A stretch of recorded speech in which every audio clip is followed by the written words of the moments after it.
자, 옆에 계신 오늘 재직 목사님 말씀에 재직교회 수련회라고 말씀하시니까 옆에 계신 장로님들, 권사님들, 집사님들 손 좀 잡아주시고 인사하십시다. 이거 혼자 계신가 인사 못하겠네. 인사 드릴 때에 내용은 여보입니다. 여보. 해줘보세요. 여보. 아, 여보. 여보의 뜻을 아시는 분 계세요? 아시지요? 네, 저도 우리 아들을 통해서 알았습니다. 여보는 같을 여에다가 보배 보자라는 겁니다. 보배와 같으신 분, 보배와 같으신 우리 거함교회의 장로님들, 권사님들, 네? 집사님들, 그런 뜻으로 인사를 하셨죠? 다시 한번 손잡아 주시고 따뜻하게 여보, 사랑합니다. 제가 김종화 목사님을 여보로서 처음 만나게 된 때는요 1999년 9월이었습니다. 그 해는 제가 일본에서 동경신학대학에서 유학을 마치고 하도 한국에서 오라고 그래가지고 제가 다 포기하고 돌아온 때였습니다. 근데 그때 우리 총무셨던 박종호 목사님이 제가 선교국장입니다. 그때가. 김 목사, 흥해제일교회 가서 잘 아시는 말씀이에요. 흥해제일교회 가서 설교 좀 하고 와. 9월달입니다.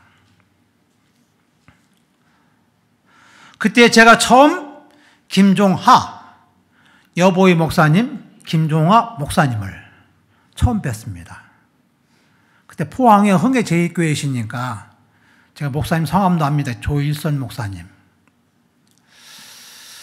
근데 이제 포항역에서 만나가 저를 이제 소위 이제 데리고 이제 교회 가려고 포항역에 나왔죠. 딱 보는데 기분이 나빠요. 엄청 기분이 나쁩니다. 그러고 난 뒤에 25년이 세월이 흘렀습니다.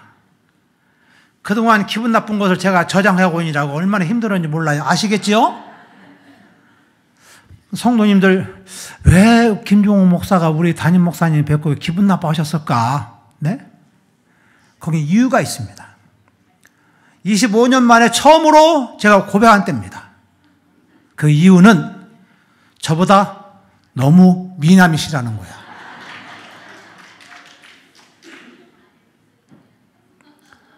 우리 사모님이 우리 거함교회 목사님하고 비슷하네요. 제가 좀 나이가 들어서 좀 얼굴 쭈글쭈글해서 그렇지 더 이상 얘기하면 미안하죠. 하여튼 너무나 미남이시구나. 예? 기분 나쁘다는 얘기는 제가 좀 보태서 얘기고, 참 좋은 목사님이 흥해제일교회에서 부목사님 수고하시는구나. 마음이 들었다는 거예요. 예.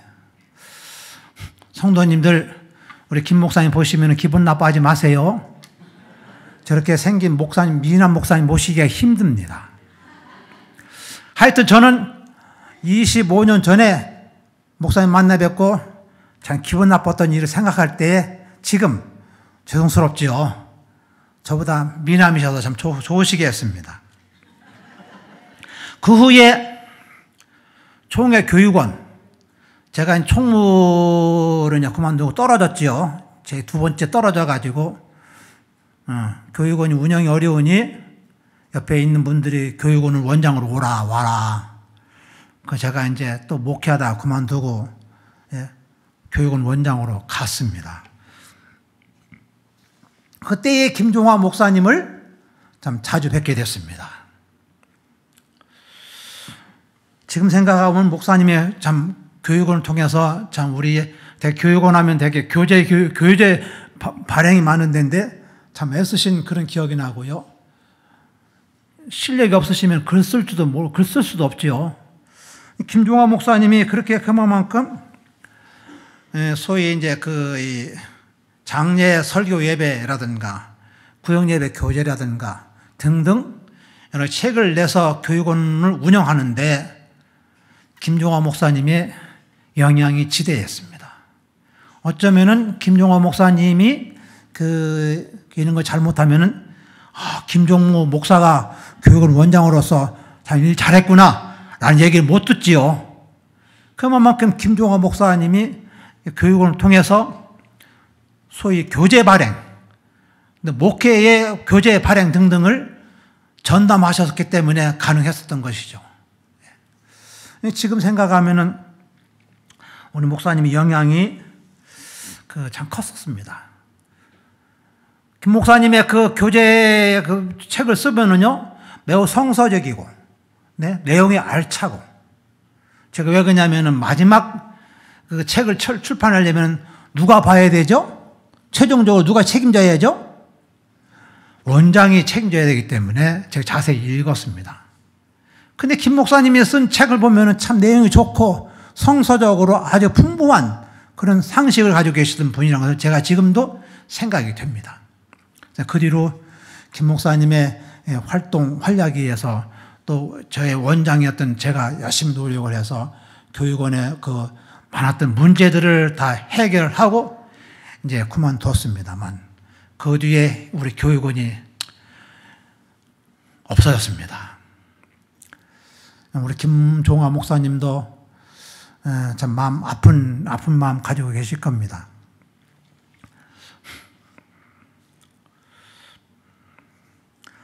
그런데 또 하나 거암교회와의 관계가 있는 게 뭐냐면 제가 이제 교육원 원장 그만둔 다음에 충남 서천 은곡교회에 담임 목사로 청빙을 받아가지고 그 교회에서 목회를 하고 있었을 때였습니다.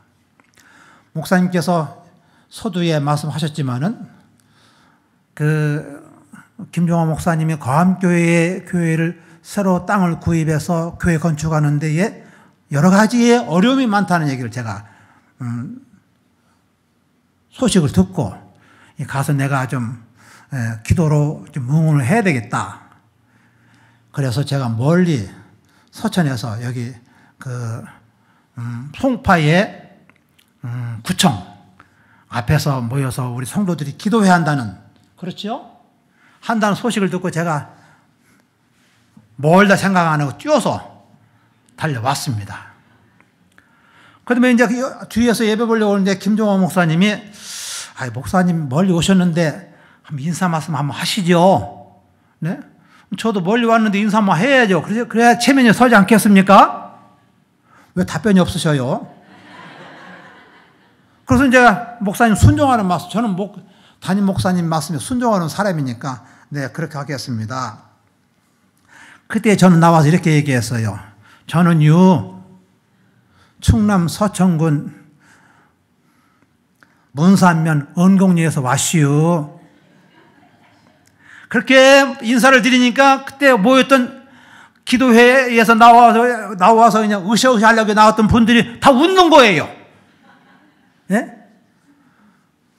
서울 도시분들이 들을 때 이 촌놈 목소리가 얼마나 웃었겠습니까? 저는요, 충남 서천군 문산면 은곡리에서 왔시요. 그러니까 다 웃어주시더란 말씀이야. 그래서 그때 참 웃으면서 서로 인사하면서 제가 격려의 말씀을 드렸던 그런 기억이 납니다. 그때에 제가 중요하게 말씀드린 것은 거암교회의 성도들의 뜨거운 기도로 절대 물러서지 말고 주님이 주신 힘으로 거암교회를 주님의 몸된 교회로 세우도록 합시다. 그러니까 아멘 하는 거야. 성도님들, 이 교회가 그냥 지어진 줄 아십니까? 하나님이 우리 김종화 목사님이 기도를 받으시고 뜨거운 기도를 받아주시고 거기 하나님 감동하셔서 또한 우리 장로님들, 권사님들, 집사님들의 뜨거운 간절한 기도로 인해서 거함교회가 너무나 좋아요. 제가 2년 전인가 여기 3년 전인가 제가 여기 헌당식 예배를 드렸어요. 그때 제가 또 안 오면 안 되지 않습니까? 왔는데 너무나 잘 졌어요. 역시 하나님이 임재하시는 교회는 다르구나.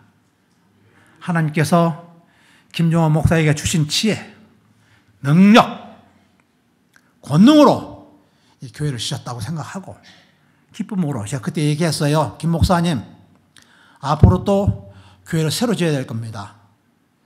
교인들이 꽉 차서 들어가지 못할 겁니다. 보니까 성도들이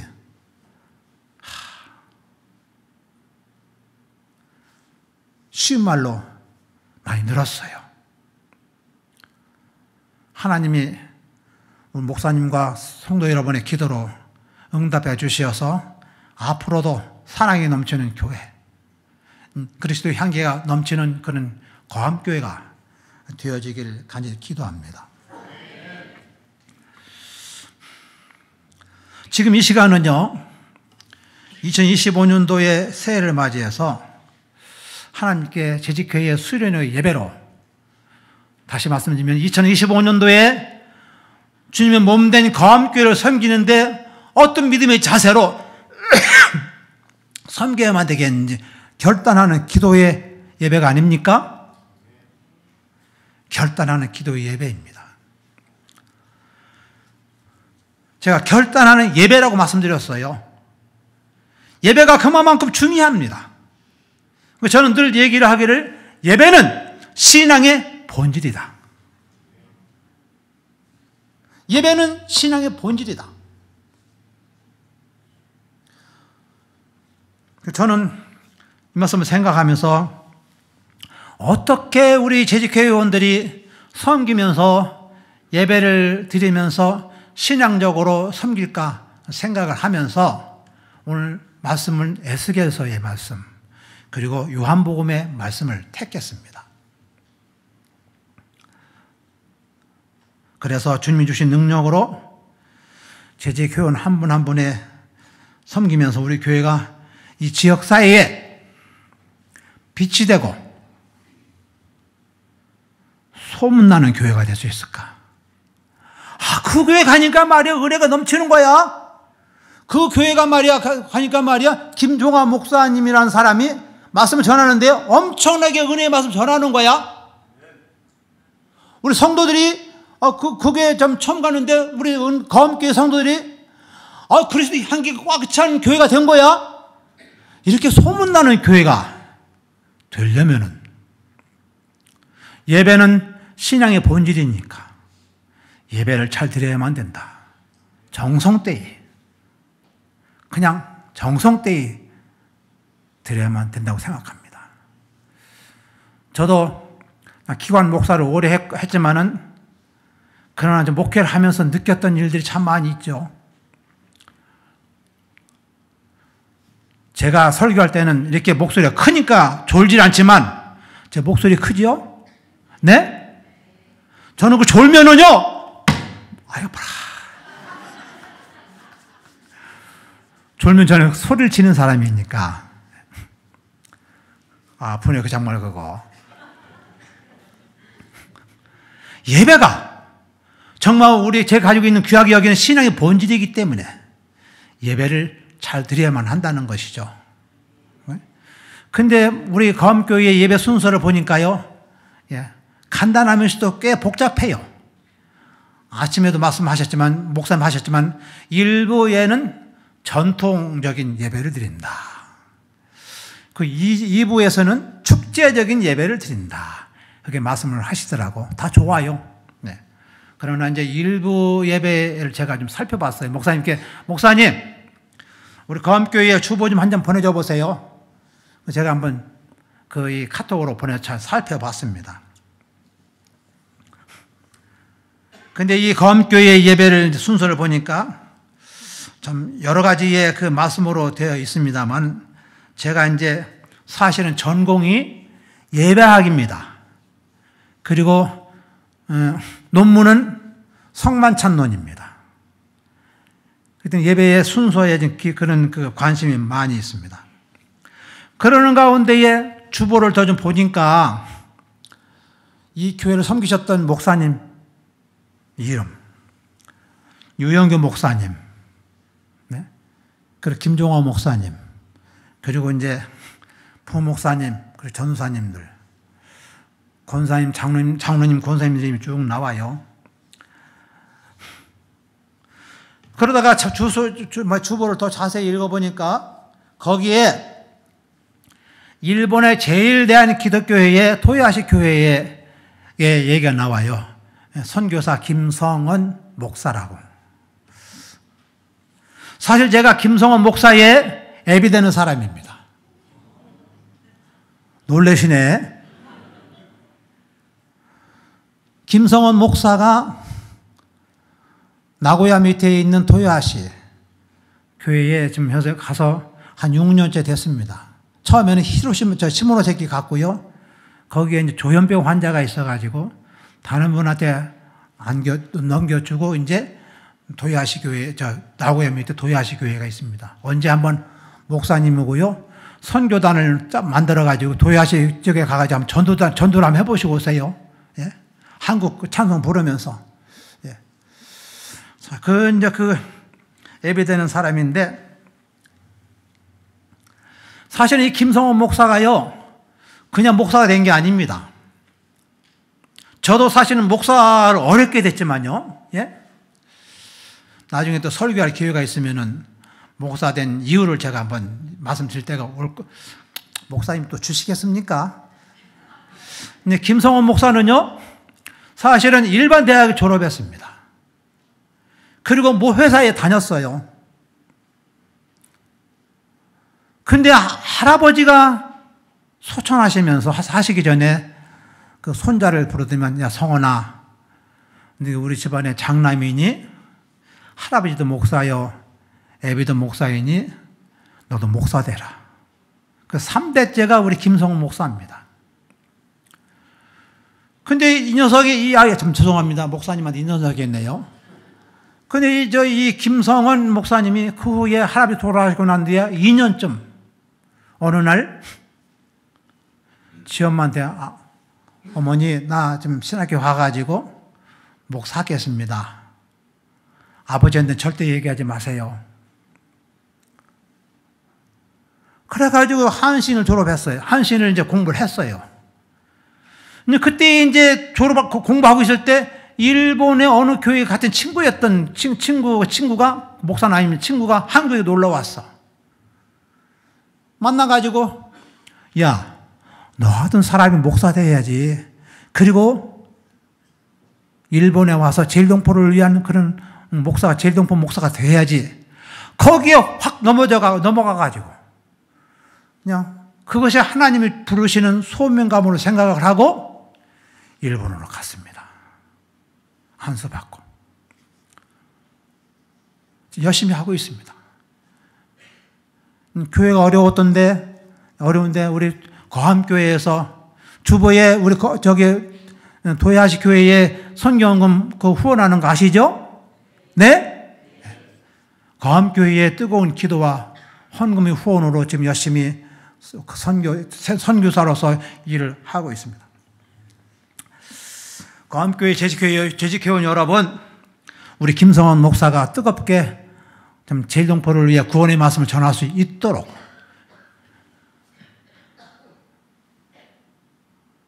그리스도 향기를 내셔서 기도해 주시기를 간절히 부탁합니다. 기왕에 제가 이 예배학을 공부했기 때문에 재직회에 수련회 때 뭘 말씀드릴까 하다가 예배의 순서를 가지고 말씀드리는 게 좋겠다. 바른 예배가 무엇인가 그런 생각을 했습니다.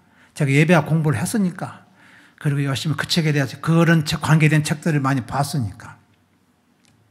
그래서 제목을 뭘로 했을까요? 제목을. 예? 오늘 주보의 제목이 뭐라고 나왔어요? 내 창자에 채우라. 내 창자에 채우라. 하나님 말씀이시니까, 네? 창자에 채우는 이스라엘 백성에게 창자에 채우라고 할 때 무슨 뜻일까? 그런 생각을 보면서 제가 말씀을 준비했습니다. 왜 그러냐면 저는 왜 이렇게 잡았냐면 저는 한국 교회의 모습을 보면서 정말로 마음과 뜻과 정성을 다해서 예배를 드리는 그런 신앙을 요구하고 있는 그런 때가 되었기 때문입니다. 사실 예배야말로 하나님을 어떻게 섬기고 교회를 위해 어떻게 헌신해야만 하는지를 깨닫게 해 주시는 말씀입니다. 아까도 말씀드렸지만 예배는 신앙의 본질이기 때문입니다. 신앙의 본질. 예배를 통해서 우리는 신앙이 계속 되어지기 때문입니다. 그러고 난 뒤에 그러면 우리 거함교를 위해서 어떻게 섬기며 헌신해야 될까 하는 그런 생각들을 하게 됩니다. 그만큼 예배를 하나님께 드리는 것이 무엇보다도 중요하다고 생각하는 것이죠. 그걸 늘 생각해야만 됩니다. 따라서 이 핑계 저 핑계 대지 마시고 거함교회에서 행해지고 있는 모든 예배를 참석하는 것이 우선 있어야 한다는 것입니다. 요즘 한국교회의 상황을 보면은요, 제가 총무할 때는 2000년도에는 성도가 한 1400만여 명이 된다고 말들을 하고 있었습니다. 근데 요즘은요, 잘 아시다시피 850만 명, 한 600~700만 명이 줄어들었죠. 네? 참 안타까운 일입니다. 우리 거함교회 속해 있는 교단, 한국기독교 장로회에 제가 총무할 때는요, 360만 명, 36만 명이었습니다만, 지난 총회 때에 보니까 109회 총회 때에 그 통계를 확인해 보니까 16만 7천 명. 16만 7천 명이에요. 무려 20만 명이 줄었습니다. 그래도 거함교회 때문에 우리 기장이 명맥을 유지하는 것 같습니다. 무려 20만 명이 줄었어요. 그만큼 우리 기독교가, 교회가 이 시대 역할을 하지 못하고 교회가 주는 말씀이 자기의 창자를 채우지 못하기 때문에 그런 것이라고 생각합니다. 하나님의 집, 예수님이 몸된 교회가 교회 역할을 다하지 못하기 때문에 자꾸 젊은 사람들이 믿었던 기존의 교인들이 교회를 떠나는 것이 아니겠는가. 그런 생각을 하게 됩니다. 이런 생각을 하면서 과연 우리가 어떻게 해야만 되겠느냐. 신앙의 회복은 예배를 정성스럽게 드리는 것에 의해서 회복되어지는 것이다. 저는 우리 거함교회의 예배 순서들을 다 말씀드리지 못하고 중요한 것만 몇 개 뽑아서 신학적으로, 예배학적으로 말씀을 드리려고 합니다. 그렇다면 오늘 예배에 대해서 성경 말씀에서는 어떻게 말씀하고 있을까? 그걸 찾아보기 위해서는 요한복음의 4장의 20절 이하의 말씀을 한번 찾아냈습니다. 이렇게 기록을 하고 있습니다. 특별히 요한복음 4장 24절의 말씀. 하나님은 영이시니, 잘 아시는 말씀이죠. 하나님은 영이시니 예배하는 자가 영과 진리로 예배할지니라.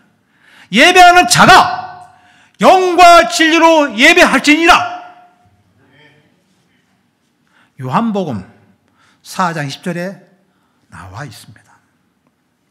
이 말씀은 하나님께서 성도님 드리는 예배의 자세가 어떠해야만 되는지를, 어떻게 해야만 되는지를 저희에게 주시는 말씀이라고 생각합니다. 그 또한 하나님 받으시는 예배의 조건이 무엇인지를 깨닫게 주시는 말씀입니다.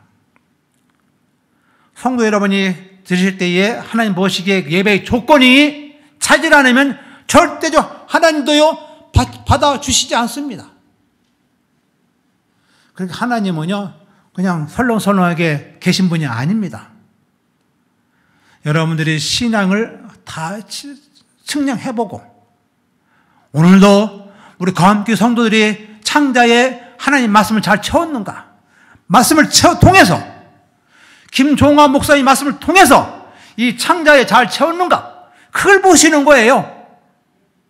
그렇지 않으면 은혜가 안 됩니다.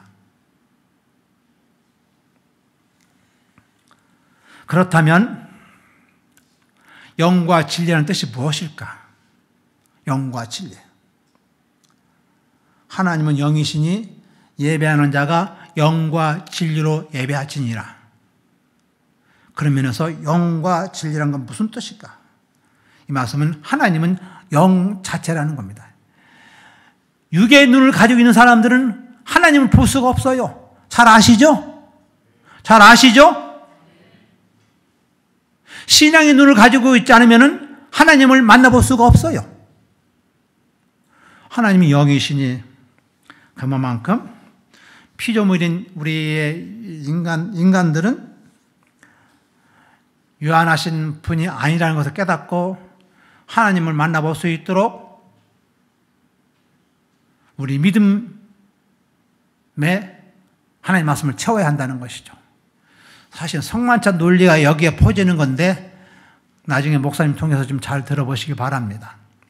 하나님은 영이시니 영과 진리로 예배할지, 영과 진리로 예배할지니라. 우리 마음을 깨끗하게 하고 하나님 말씀에 기록되어 있는 그 모든 진리니까, 성경 말씀은 다 진리니까 그걸 예배하라고 하나님께서 이렇게 권면해 주고 계시다는 사실이죠.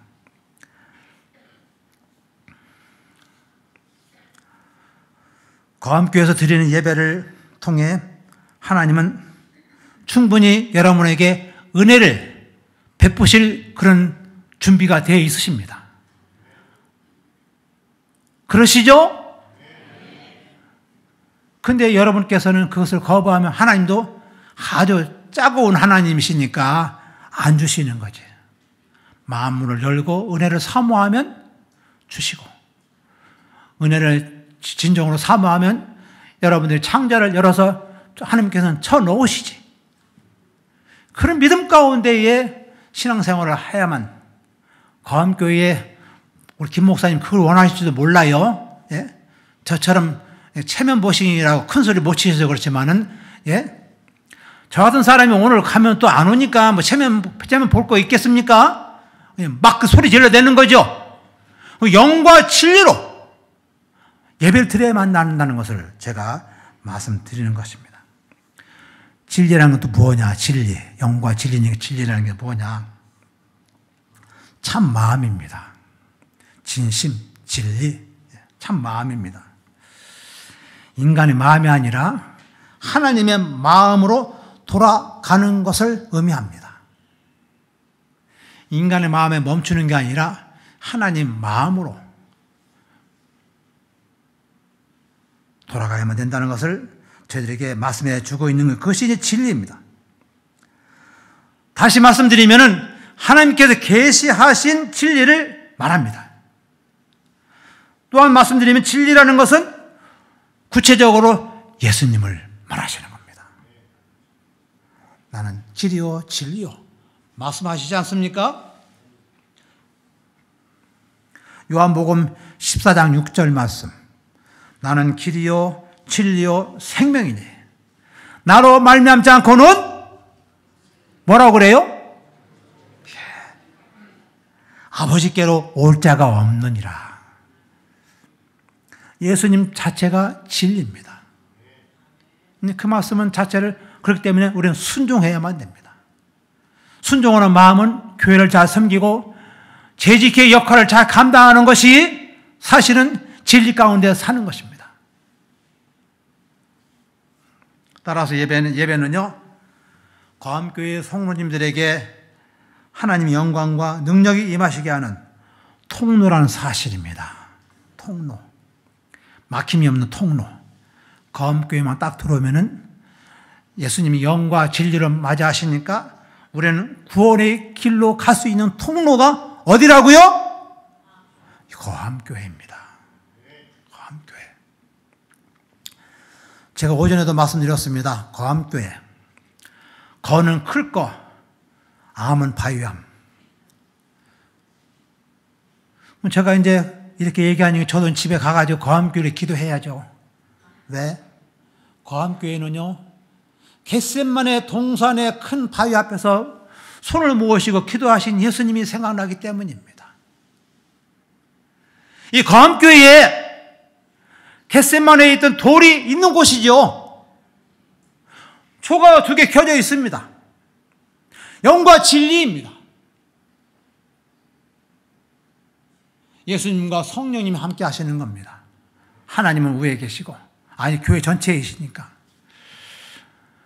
거함교회는요, 예수님이 우리 죄를 용서하시고 생명 주시기에 십자가에 달려 죽으시기 전에 기도하셨던 어디라고요? 겟셋마네 동산입니다.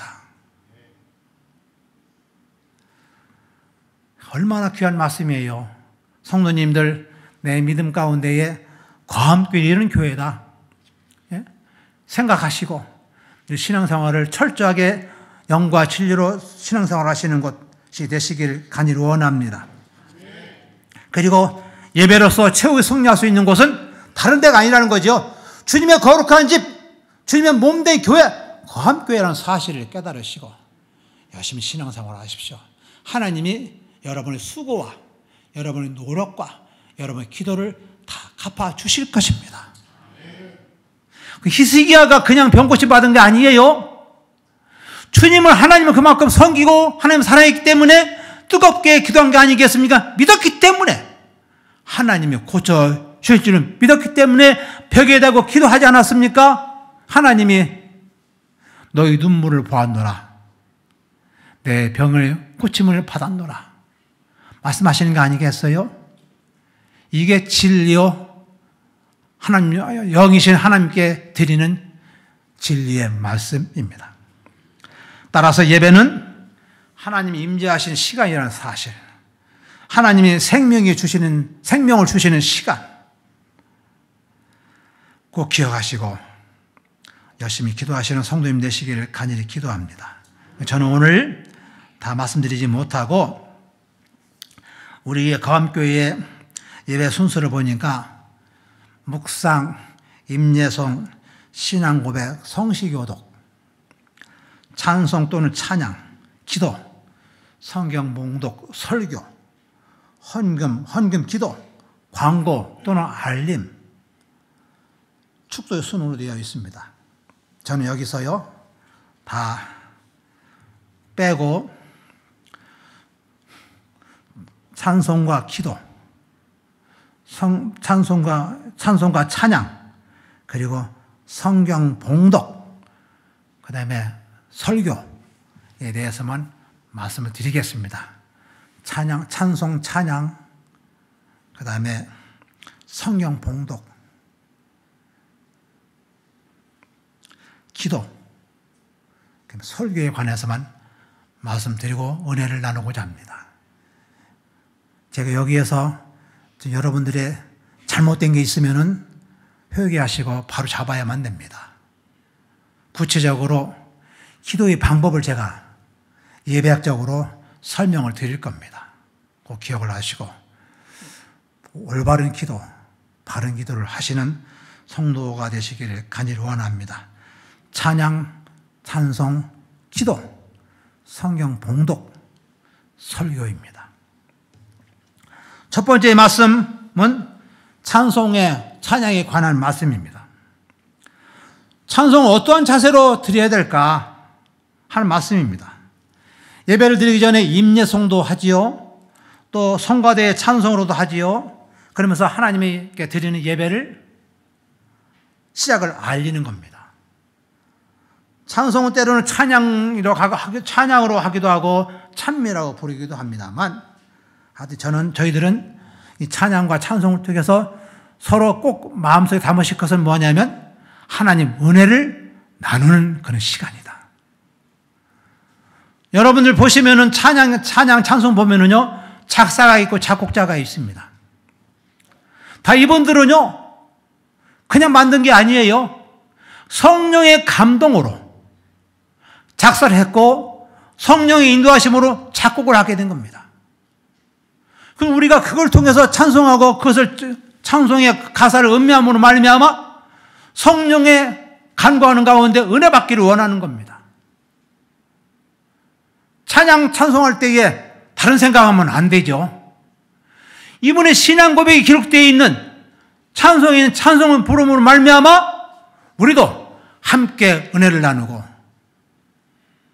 주님 은혜에 흠뻑 젖는 그런 시간이 찬송과 찬양의 시간입니다.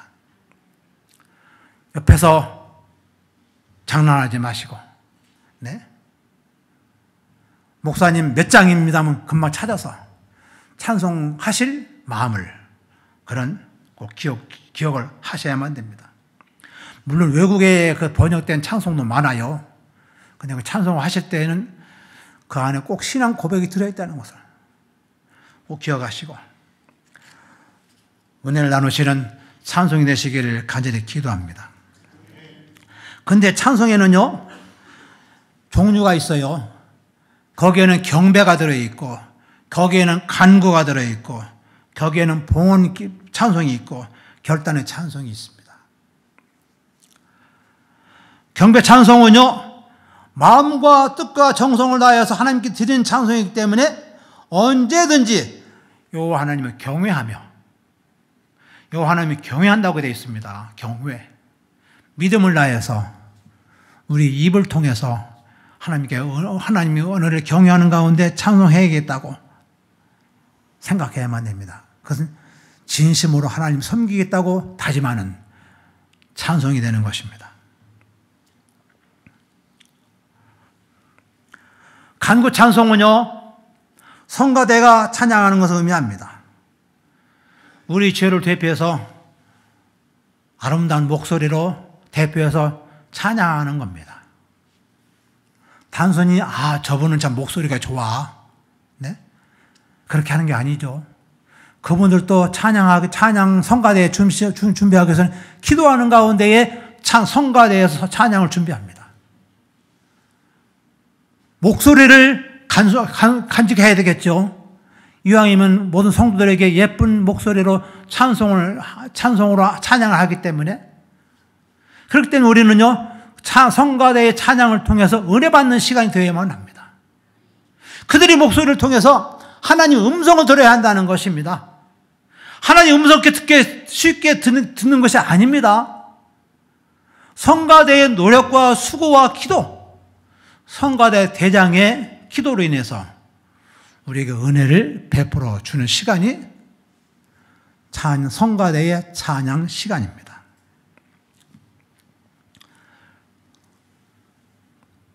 그러면서 우리의 믿음을 하나님께 간구하는 가운데 평안을 원하는, 대개 성가대의 찬양은 되게 그렇습니다. 그런데 그렇기 때문에 제가 특별히 주의할 것은 뭐냐면, 찬송을 부른다 라고는 하지 마십시오. 찬송은 해야만 된다.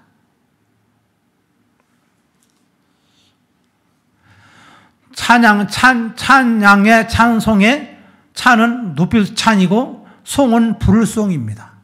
하나님 은혜를 높여서 부르는 것이기 때문에 찬송 그 자체가 하나님 은혜에 감동하여 드립니다라는 뜻이 되어 있습니다. 찬송 부르자. 그러니까 가볍게 생각할 일이 아닙니다. 찬송합시다. 권사님도 찬송합시다. 그게 올바른 찬송에 대한 부를 소리입니다.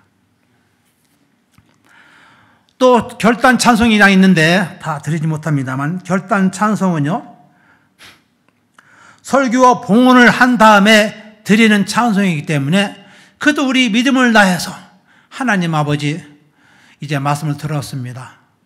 그 말씀대로 살 수 있도록 해 주시기를 간절히 원합니다. 다짐하는 결단의 찬송, 우리 마음속으로 결단하는 말씀, 목사님께서는 김종환 목사님 입을 통해서 나왔지만은 그 설교를 듣는 데마다 결단할 수 있는 그런 찬송이 결단 찬송인데 꼭 그렇게 하셔야만 합니다. 결단 찬송. 따라서 찬송 찬양에 대해서 말씀하고 있는 시편 150편 5절 말씀 보시면 이렇게 기록이 되어 있습니다. 큰 소리 나는 재금으로 찬양하며 높은 소리 나는 재금으로 찬양할지어다. 큰 소리 나는 재금으로 찬양할지어다. 높은 소리 나는 재금으로 찬양할지어다. 하나님께 시편 150편 5절 말씀 보면은 하나님께 찬양하는 시편의 저자를 볼 수가 있습니다. 사는 것 자체가 하나님께 찬양을 드리는 것이 되어야죠. 네? 내 사는 것 자체가 저 얼굴 보면은 인상 쓰고 있는 것 같아요. 웃는 것 같아요. 네? 말씀 잘하세요. 저는 늘 웃는 얼굴로 지나려고 애를 씁니다. 사실 그리스도인은요, 웃어야 돼요. 예? 인상을 그냥 내천자 쓰지 마시고 웃어야 돼. 저분은 왜 이렇게 웃을까? 저분은 예수님 믿으니까 그렇지. 인생살이에 좋은 일이 있습니까? 없지요. 없습니다. 그럼에도 불구하고 우리의 거함교회 성도들은요, 웃고 살아. 왜 그럴까? 주님을 믿고 늘 찬송으로 우리 지나기 때문에. 자녀들 잘못하더라도 혼내지 마시고 아주 포근하게 안아주는 찬송은 웃음을 만들어냅니다. 웃음은 건강을 만들어냅니다. 건강은 다른 사람에게 모범이 됩니다. 따라서 예배는 신앙의 본질이 되는 겁니다. 하나님의 말씀을 통해서나 찬송을 통해서 신앙의 본질이 되면은 이 교회 가만히 있어도 그건 아니 열심히 일해야지, 전도해야지 차고 넘칠 것입니다. 두 번째 말씀은 첫 번째 찬양 찬송입니다. 두 번째는 기도입니다. 저희들은 기도할 때에 하나님께 기도드림을 말미암아 우리의 간구가 간절히 하나님께 들려서 이루어지기를 기도하죠. 네? 가정의 평화 다 포함해서 우리는 본질이 약하기 때문에 하나님께 간절히 간구하는 가운데 주시는 힘으로 사는 게 아니겠습니까? 기도의 힘이죠. 네. 이게 기도입니다. 따라서 예수 그리스도를 믿는 신앙에 의해서 누구 이름으로 기도합니까? 예수님 이름으로 기도합니다. 그런데요, 예수님이 기도할 때 오늘 이병렬 장로님 어디 가셨어? 예? 예, 그도 역시 좀 가봐해 주시네. 장로님 자 기도에 아주 순서가 좋았습니다만, 물론 뒤범벅이 됐지만 마지막에 우리 주 예수 그리스도의 이름으로 간절히 기도드립니다. 이렇게 했어요. 그게 옳은 기도 방법입니다. 예수 성도님들 예수가 무슨 뜻인 줄 아십니까? 예? 모르세요? 예수 목사님 김종환 목사님 말씀하시면 다 잃어버리셨겠지. 네? 예수 무슨 뜻이에요?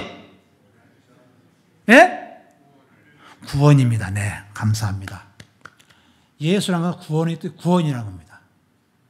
근데 우리 이병렬 장로님은 우리의 구원해 주신 예수 그리스도의 이름으로 간절히 기도합니다. 기도드립니다. 간절히 기도드립니다 했어요. 이만큼 기도에는요 질서와 순서가 있습니다. 막 하는 게 아닙니다. 저는요 우리 김종환 목사님은 거룩하신 하나님이라고 하시되 그거 옳습니다. 다른 분들은요 자비롭고 은혜로우시고 은혜가 풍성하신 하나님 감사합니다. 그러죠? 근데 사실은 그 모든 것은요 거룩하신으로 다 종합이 됩니다. 저는 거룩하신 하나님으로 합니다. 김종환 목사님 저 닮아서 그런지 거룩하신으로 하시되 저는 그걸 잘 듣습니다. 유심히 듣습니다. 그게 첫 번째 하나님께 찬양하는 뜻입니다. 거룩하시는 뜻은 무슨 뜻이냐면요 구별하다, 유일하시다, 깨끗하시다, 비교가 안 된다, 유아독존이시다, 오직 하나님뿐이시다. 그게 거룩하신 뜻이 들어있습니다. 물론 다르게 기도하는 것도 다 옳습니다만은 가장 기본적인 하나님께 찬양 드리는 것은 거룩하신이라는 뜻입니다. 거룩하신. 그러고 난 뒤에 두 번째로는 감사의 기도를 드려야만 합니다.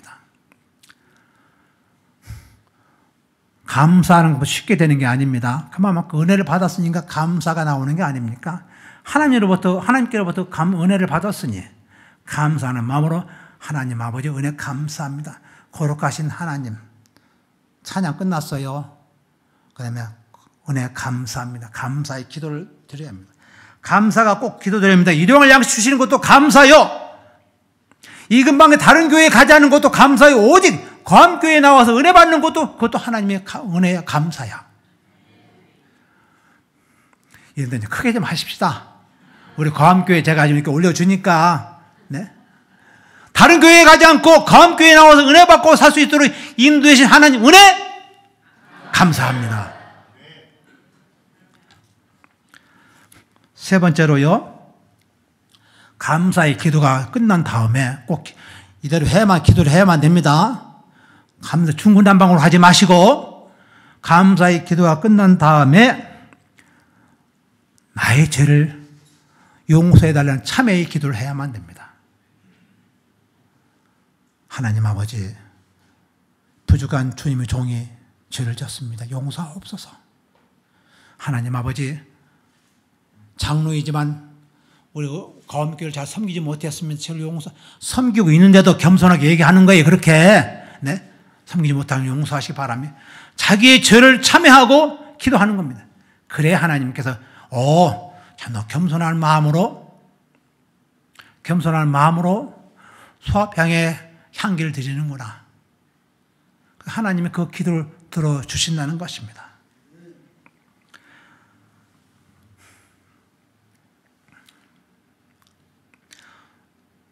다섯 번째로 중보기도입니다. 중보기도. 중보기도라는 것은 남을 위해서 기도하는 겁니다. 다른 성도님들을 위해서 기도하는 겁니다.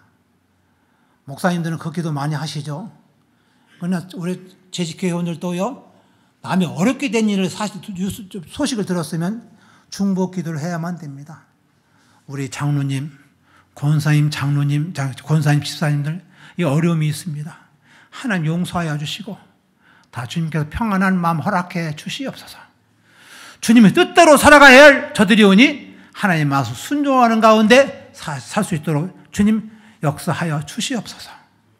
중보기도를 드려야만 됩니다. 그래야 주님이 주시는 평화와 평강을 받을 수가 있습니다. 그리고 마지막으로 아까도 우리 이병희 장로님도 말씀드렸지만 저는 늘요 우리 주 예수 그리스도의 이름으로 간절히 기도드리옵나이다 로 저는 기도를 마칩니다. 그런데 왜 웃으세요? 한번 따라서 합시다. 연습이 안 되신 것 같아. 우리 주 예수 그리스도의 이름으로 간절히 기도드리옵나이다. 이게 바른 기도로서 마치는 겁니다. 그런데 어떤 유명한 교회 목사님들, 저는 기도에 민감한 사람이니까 그렇다고 제가 기도를 잘하는 건 아니에요. 미사여구를 잘 쓰는 사람이 아니에요. 네? 그런데 어느 교회 목사님들은요, 예수님 이름으로 기도드려 싸움나이다. 하나님이 안 받으셔.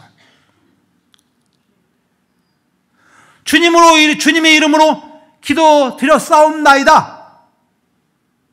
기도는 과거가 아니고 미래가 아닙니다. 현재형입니다. 이 순간 받아주시는 겁니다. 받으신 거 아니에요. 받으실 거라고 아닙니다. 지금 받으시는 겁니다. 따라서 우리 주 예수 그리스도의 이름으로 기도 드리옵나이다. 꼭 그렇게 하세요. 꼭 그렇게 하세요. 다시 한번 따라서 제가 이것 때문에 왔어요. 이거 가르쳐 드리려고. 찬송도 찬송 부르자 하는 게 아닙니다. 찬송하자. 송자가 부를 송이에요. 기도는 과거의 기도가 아니라 어제 내일의 기도가 아니라 오늘의 기도, 바로 이 순간의 기도입니다. 한 번 더 하십시다. 이것도 재직 수련의 훈련이니까. 그러시죠? 우리 주 예수 그리스도의 이름으로 기도드리옵나이다. 예수님의 올바른 이름은 예수 그리스도입니다. 예수는 제가 구원이라고 말씀드렸죠. 그리스도는요, 메시아, 기름 부으심을 받은 분. 목사님들도 목사 안수 받을 때 기름 부으심을 받은 거라고 하지 않습니까? 네. 목사 위치가 그렇게 중요한 겁니다. 저는 이 목사의 무거운 무게를 알고 있기 때문에 절대로 목사 안 되려고 그랬어요. 도망 다녔습니다. 그런데 하나님은요, 끝까지 저를 놓지 않으시더라고요. 거기에 제가 감동하는 겁니다. 거기에 제가 헛되게 그냥 목회하는 게 아닙니다. 진심으로. 하나님 그리스도의 영과, 하나님의 영, 그리스도의 영과 진리를 간과하며 목회하고 있는 겁니다. 김종환 목사님도 그러시죠. 참 책임지게 목회하는 겁니다. 제가 그래서 이 송파 구청 앞에서 데모한다고 이게 기도한다고 왔을 때 제가 오지요. 제가 아무 데나 가는 데가 아닙니다. 주님 말씀 의지하고 송파교회, 거함교회가 꼭 지어야 하는 그런 간절한 기도를 가지고 제가 왔었던 것이죠. 성도님들,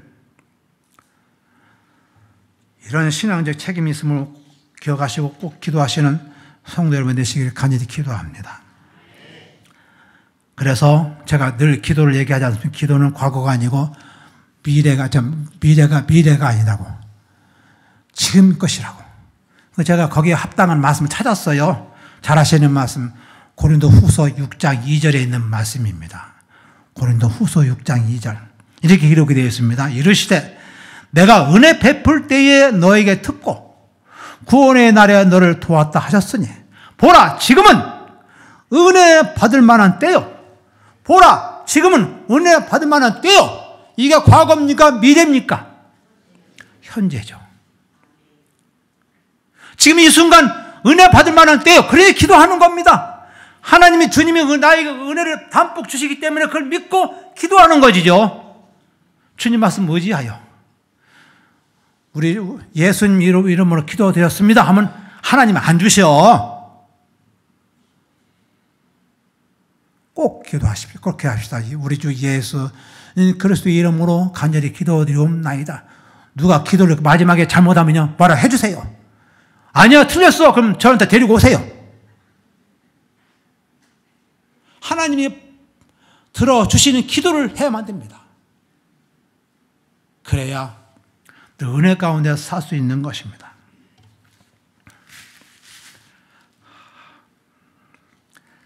마지막, 세 번째로 성경 말씀입니다. 더 할 말씀이 많이 있지만 벌써 3시 5분이네요. 빨리 끝났으면 좋겠네 생각하고 계실 분도 계시죠. 제가 그랬으니까. 네? 저는 아버지 설교하실 때 설교 안 듣고 밑에 가랭이 밑에다가 영어 단어장 놓고 공부했던 사람이에요. 그렇게 제가 못되게 살았던 사람입니다. 여러분, 절대 예배 드릴 때에 다른 생각하지 마세요. 다른 거 친구 얘기하지 마세요. 우리 중고등학생들, 대학생들 단어장 놓고 가서 공부하지 마세요. 공부 못하는 사람이 그렇게 하는 거야. 제가 그랬으니까. 하나님 말씀 들으실 때 제가 회개하고 에베소서 1장 23절 교회는 그리스도의 몸이라는 그 말씀 듣고 제가 목사가 된 겁니다. 엄청 회개했어요. 하여튼 뭐 좋아요. 세 번째로 드릴 말씀은 성경 말씀입니다. 성경 말씀은 사실 뭐니 해도 예배의 초점입니다. 왜? 하나님 말씀이니까. 하나님 말씀 없이는 설교를 할 수 없지 않습니까? 그러시죠? 예. 따라서 성경 말씀은 우리에게 은혜의 말씀이요 생명의 말씀입니다. 우리에게 은혜를 주시는 말씀, 생명을 주시는 말씀이기 때문에 성경 말씀을 잘 때는 우선 예배 시간에 와서, 전에 와서 주보를 보시고 오늘 말씀이 무엇인가, 오늘 들을 은혜의 말씀이 무엇인가 하고 먼저 찾아보세요. 저는 그렇게 합니다. 예? 그래서 오늘 말씀이 이런 말씀 주시려고 그러는구나. 저 나름대로 그걸 가지고 기도를 합니다. 그러면 그 은혜가 비둘기 똥처럼 내려지죠. 묻지 않으시네. 비둘기 똥이라 말씀하시니까. 그건 그렇고 하여튼 성경 말씀은 예배의 중심이시고 또 생명의 말씀이시고 은혜의 말씀이시고 구원의 말씀이기 때문에 늘 성경 말씀과 가까이 하셔야만 됩니다. 오늘도 목사님께 설교 말씀을 통해서 어떤 말씀을 주실까? 그러려면 미리 성경 말씀 읽으시고 묵상을 하셔야죠. 그게 성도의 자세가 되어야 한다는 것입니다. 그런데 사실 이거만 꼭 말씀드릴 것 같아요. 거함교회는 보니까 성경 구절이 하나예요. 저는 오늘 3개절 내려고 했는데 두 개뿐이 안 냈습니다. 근데 사실은요, 옳은 예배는요, 성경 말씀이 3개에만 됩니다. 하나는 구약성경, 첫 번째는 구약성경, 두 번째로는 서신서, 세 번째로는 복음서입니다. 네? 구약성경 39권 아시죠? 네? 제 경험담으로 소예언서는 하도 많아요. 12권이 있는데, 소예언서 잘 아시는 분 계십니까? 이름? 네? 모세오기 시작해가지고, 네? 역사서 비롯해가지고, 시가서, 그 다음에 대예언서, 소예언서 나오잖아요? 소예언서 외우시는 분? 예? 자, 오늘 제가 외우는 방법을 알려드릴게요. 호, 요, 아, 오, 요, 미, 나, 하, 스, 학, 스, 말 12권입니다. 첫 번째는 땄습니다. 호세야, 요엘, 호, 요, 아, 오, 요, 미, 나, 하, 스, 학, 스, 말. 제가 얼마나 머리 나쁜 사람이 얼마나 애썼으면 다 외웠겠어요. 그만큼 하나님 말씀을 사모하는 가운데 이제 목회를 했다는 얘기입니다. 성도님들, 집에 가셔서 모세오경이 뭘까? 율법서가 뭘까? 여호수아부터 시작하는 역사서가 과연 뭘까?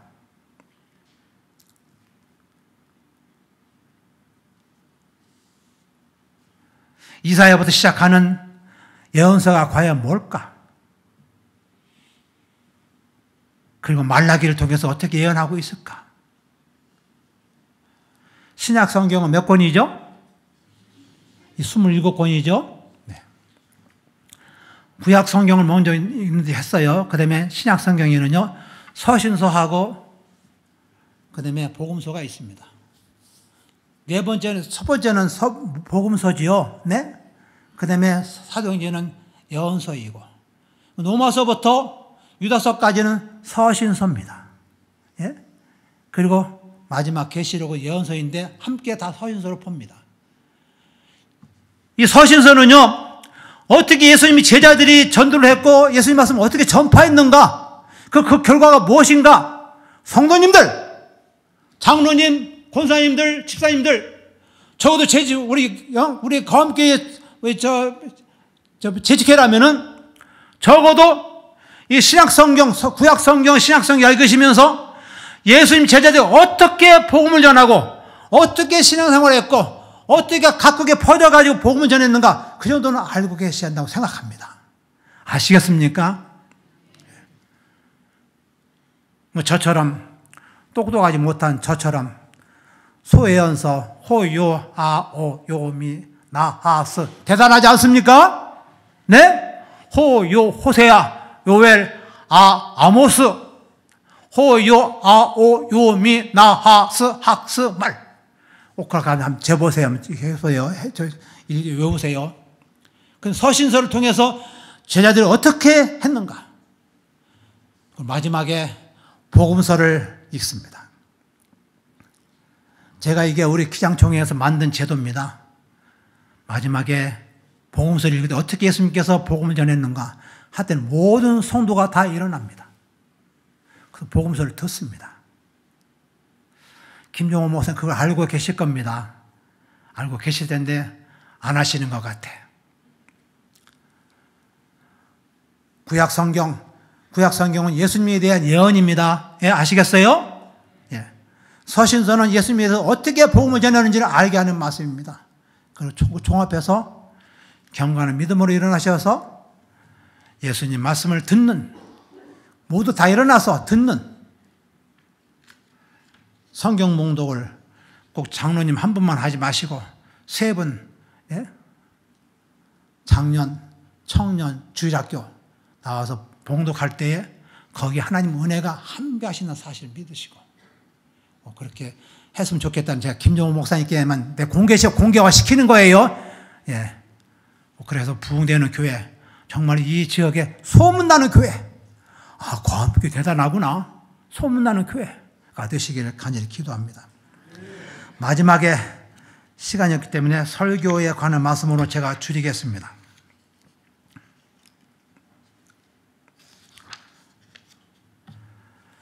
제가 예배는 신앙의 뭐라겠죠? 예배는 신앙의 본질이라고 그랬어요. 실제로 제가 다 중요하지만 실제로 설교가 예배의 중심이죠. 지금도 우리 엄마의 저 소리가 쟁쟁합니다. 야, 종무야! 야, 설교 다 끝나겠다. 빨리 가자.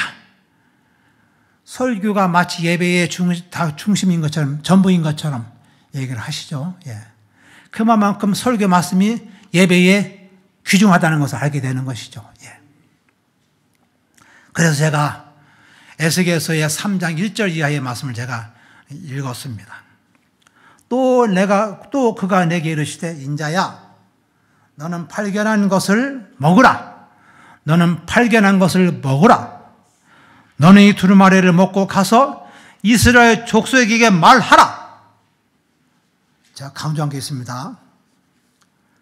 먹으라, 말하라 명령하시는 거예요. 하시기로 에스겔서 3장 3절에 있는 말씀. 내게 이르시되 인자야 내가 내게 주는 이 두루마리를 내 배에 넣으며 내 창자에 채우라 하시기에, 창자에 채우라 하시기에 내가 먹으니 그것이 내 입에서 달기가 꿀 같더라.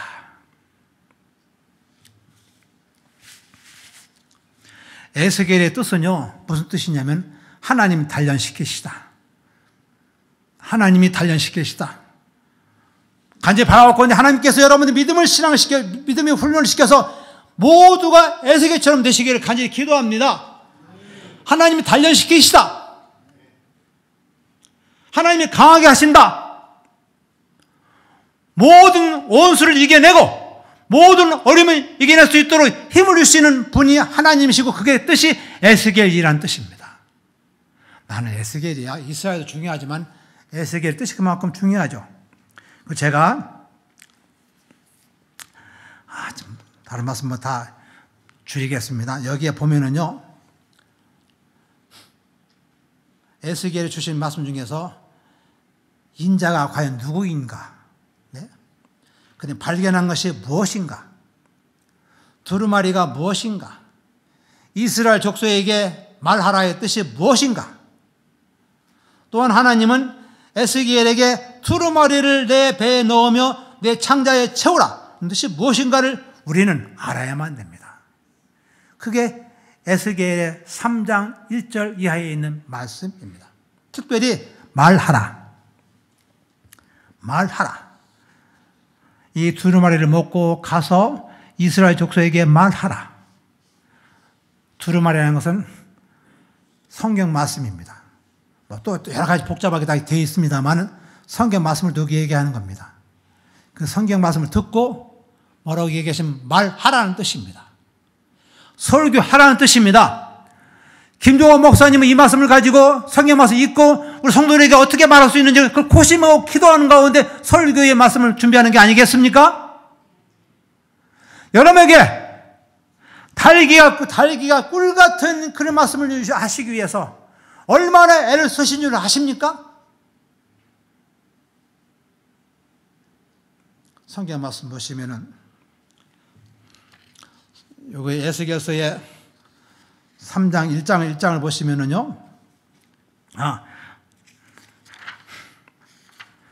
에스겔은요 사명받은 제가요 30살에 받았습니다.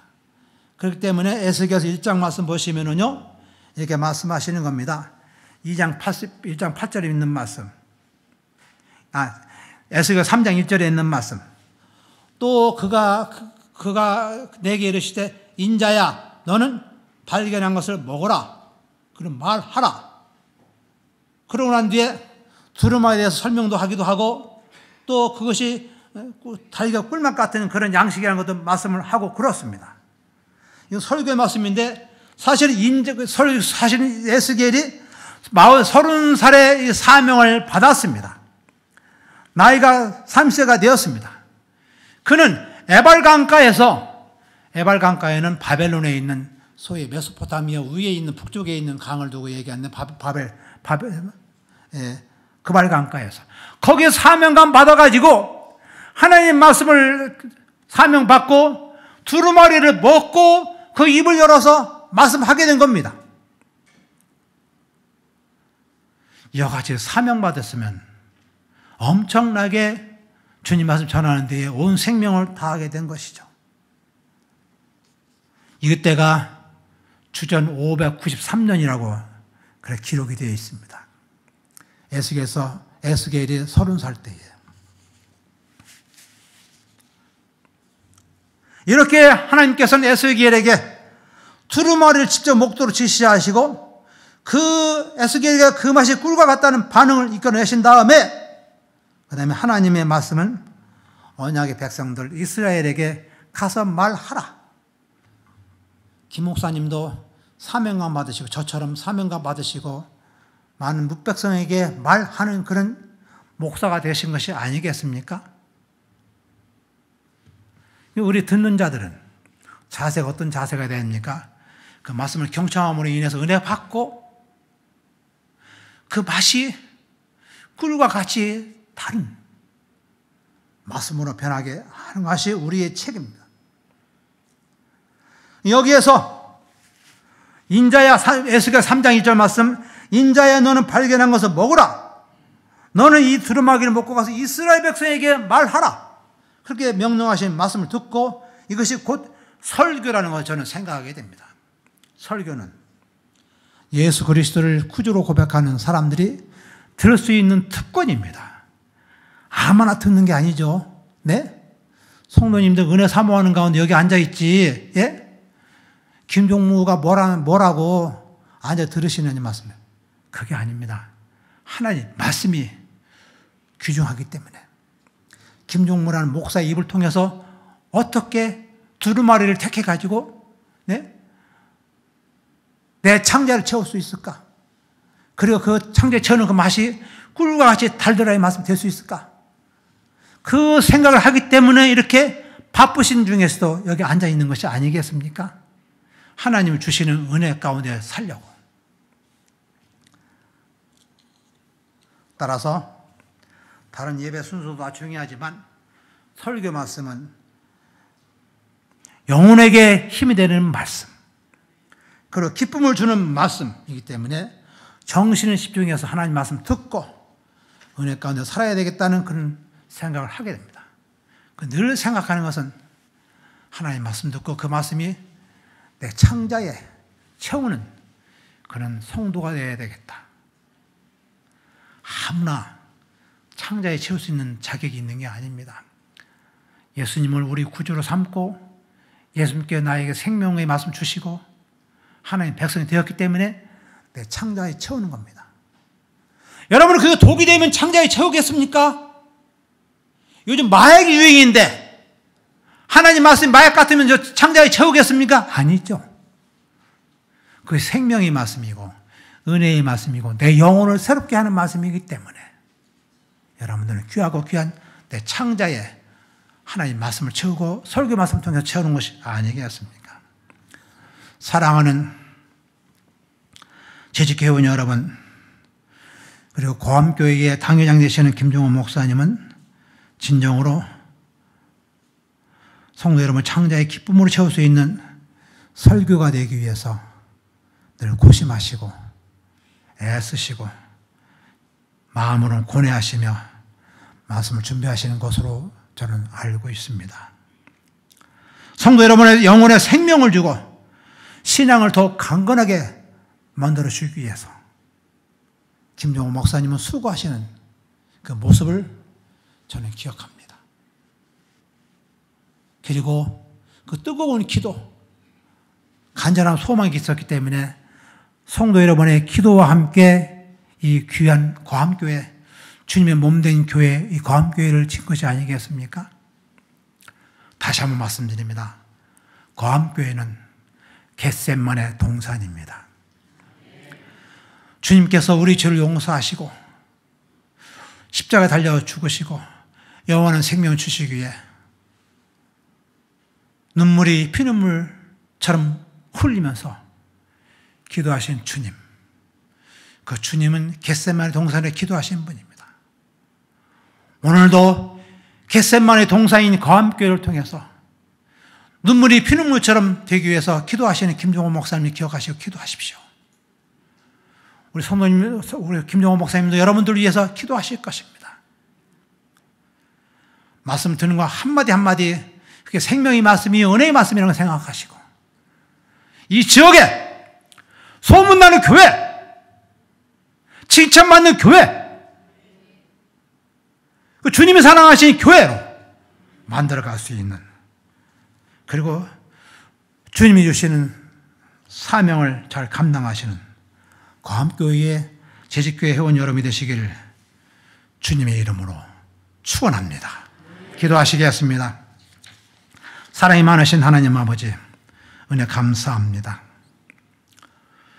오늘 말씀을 통해서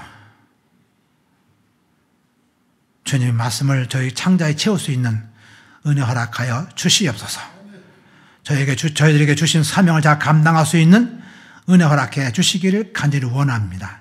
이 지역에 우리 고암교회가 소문나는 교회, 그리고 이 고암교회가 이 지역에 칭찬받는 교회가 될 수 있도록 도와주시오며 진실로 예수님이 뜨겁게 기도하시던 겟셋만의 동산이 되는 고암교회가 되게 하여 주시옵소서. 우리 주 예수 그리스도 이름으로 감사하며 간절히 기도드리옵나이다. 아멘.